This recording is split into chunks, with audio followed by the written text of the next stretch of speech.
Assalamualaikum warahmatullahi wabarakatuh. Apa kabar anak-anak?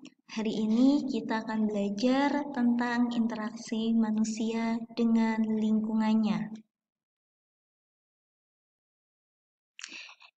Sebelum kita belajar tentang interaksi manusia dengan lingkungan, kita belajar pengertiannya dulu. Interaksi sosial itu merupakan hubungan-hubungan sosial yang menyangkut hubungan antar individu, individu dengan kelompok, dan kelompok dengan kelompok. Jadi interaksi itu hubungan timbal balik. Syarat terjadinya interaksi itu adanya hubungan timbal balik. Macam-macam interaksi. Interaksi di sini akan dibedakan menjadi 3. Yang pertama, interaksi antar individu. Yang kedua, interaksi antara individu dengan kelompok. Yang ketiga, interaksi antara kelompok dengan kelompok. Untuk lebih jelasnya, kita akan bahas satu persatu macam-macam interaksi. Yang pertama, interaksi antar individu. Maksudnya adalah interaksi yang dilakukan oleh satu orang dengan orang lainnya.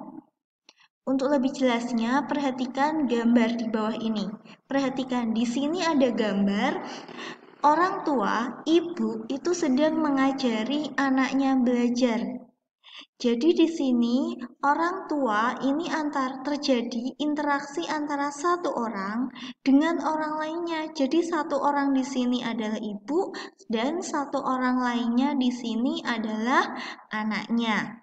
Ini interaksi antar individu. Contoh yang kedua, ada 2 orang yang berjabat tangan. Ini juga merupakan interaksi antar individu. Yang terjadi adalah interaksi antara satu orang dengan orang lainnya. Jadi, contoh-contoh seperti ini adalah interaksi antar individu. Selanjutnya, interaksi antara individu dengan kelompok. Maksudnya di sini interaksi yang dilakukan oleh satu orang dengan suatu kelompok. Perhatikan gambarnya. Di sini ada gambar seorang guru itu sedang mengajar siswanya di dalam kelas. Interaksi yang terjadi antara guru dengan murid. Guru di sini itu sebagai satu orang. Satu orang yang dimaksud satu orang di sini ini adalah gurunya.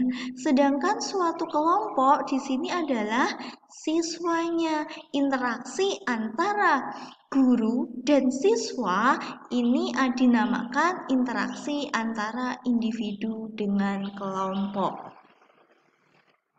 Selanjutnya adalah interaksi antara kelompok dengan kelompok. Maksudnya interaksi yang dilakukan oleh kelompok dengan kelompok lainnya. Contohnya, ada 2 grup dalam permainan sepak bola. Misalnya yang pertama adalah tim merah, kemudian yang kedua adalah tim biru. Di sini terjadi interaksi antara kelompok merah dan kelompok biru dalam permainan sepak bola.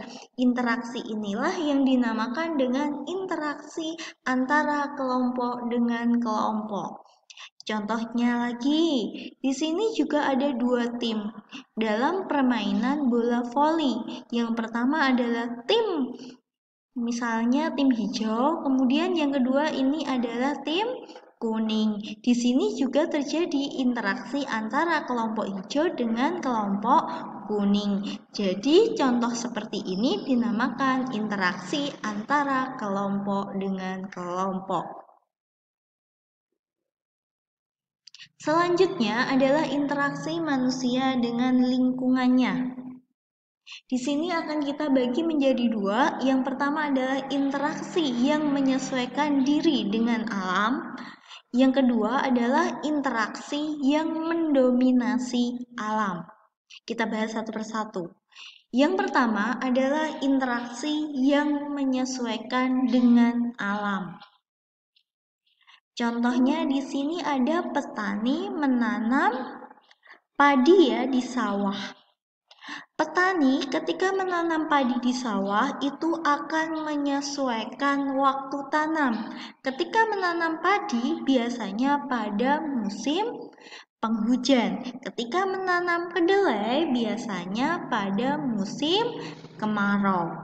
Contoh yang kedua adalah nelayan. Nelayan itu ketika mencari ikan di laut biasanya berangkatnya itu malam hari. Dan setelah selesai mencari ikan di laut, tibanya kembali itu biasanya pagi hari. Jadi, petani dan nelayan itu ketika melakukan pekerjaannya itu akan menyesuaikan dengan alam, sehingga interaksi yang terjadi antara petani dan nelayan itu menyesuaikan dengan alam. Selanjutnya adalah interaksi manusia yang mendominasi alam. Maksudnya adalah usaha manusia dalam memanfaatkan sumber daya alam dengan menggunakan ilmu pengetahuan dan teknologi. Jadi manusia itu memanfaatkan alam itu menggunakan ilmu pengetahuan dan juga teknologi. Contohnya, hujan buatan untuk mengatasi kemarau panjang. Ketika musim kemarau panjang, maka persediaan air itu terbatas, sehingga dibuatlah hujan buatan. Bagaimana proses pembuatan hujan buatan? Hujan buatan itu dapat terjadi dengan menaburkan bahan-bahan kimia untuk mempengaruhi terjadinya awan yang lebih besar, sehingga akan mempercepat proses terjadinya hujan. Inilah contoh interaksi manusia yang mendominasi alam.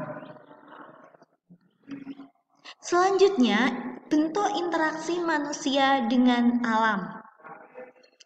Bentuk-bentuk interaksi manusia dengan alam di sini dicontohkan ada 4 bentuk interaksi. Yang pertama adalah bercocok tanam. Dari kegiatan interaksi bercocok tanam, apa hasil yang didapatkan dari interaksinya dengan alam?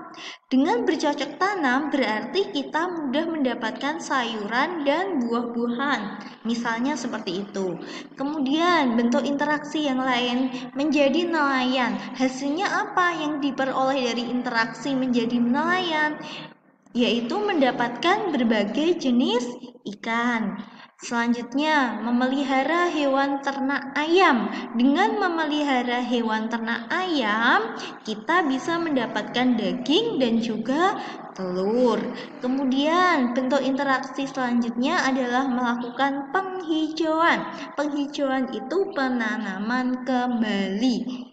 Ya, dengan adanya penghijauan, hasil yang didapat adalah tersedianya sumber air bersih. Demikian pembelajaran pada hari ini. Sekian, wassalamualaikum warahmatullahi wabarakatuh.